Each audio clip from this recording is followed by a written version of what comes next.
तारीख से जुड़ा हुआ है। 1 जून के दिन यूक्रेन की तरफ से स्पाइडर वेब नाम से एक मिशन लॉन्च किया गया रूस के खिलाफ, जिसमें यूक्रेन से भेजे गए ट्रक्स के अंदर रख करके ड्रोन्स भेजे गए और वो ड्रोन्स जा करके उन फाइटर जेट्स पर या फिर बॉम्बर जेट्स के ऊपर बॉम्ब गिरा दिए जो कभी रूस से निकलकर यूक्रेन पर बम गिराने आते थे।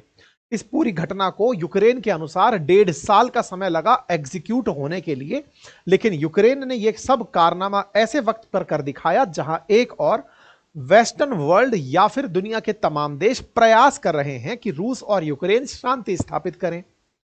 यह 1 तारीख को जो घटना घटी, इसके अगले दिन ही रशिया और यूक्रेन के बीच में एक शांति वार्ता प्रस्तावित थी।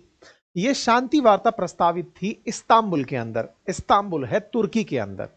तुर्की इन दिनों अमेरिका की शह पर इन दोनों की मध्यस्थता कराने का एक मिडिल टेबल बना हुआ है, जस्ट लाइक कतर। जैसे कि हमास और इजराइल के बीच के लिए कतर ने टेबल उपलब्ध कराई थी, या अमेरिका और तालिबान के बीच में जिस तरह कतर ने टेबल उपलब्ध कराई थी, कुछ वैसे ही रूस और यूक्रेन के लिए इस्तांबुल ने अपने आप को उपलब्ध कराया कि आप दोनों लोग यहां पर बैठे और बातचीत करें कि कैसे कैसे दोनों युद्ध रोक सकते हैं।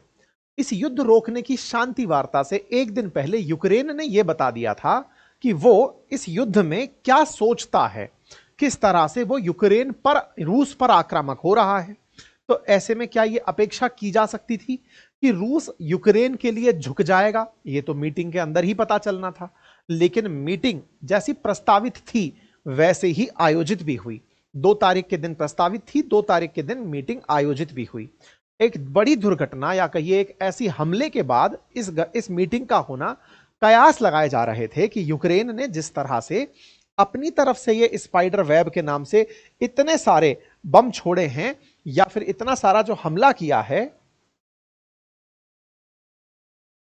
आयोजित एक बड़ी दुर्घटना, हाँ, जिस तरह से इन्होंने इतने सारे ड्रोन छोड़े हैं, हो सकता है कि अगले ही दिन रशिया शांति वार्ता में शामिल ना होकर इन पर गोले और बम और मिसाइल छोड़ देगा। लेकिन बकायदा 2 तारीख के दिन जैसा तय था वैसे मीटिंग होती है। उससे पहले ही उसी समय पर यूक्रेन के अंदर जेलेंस्की, उस व्यक्ति को जिसने ये अंजाम दिया था, इनकी सेना का जो हेड था, उसको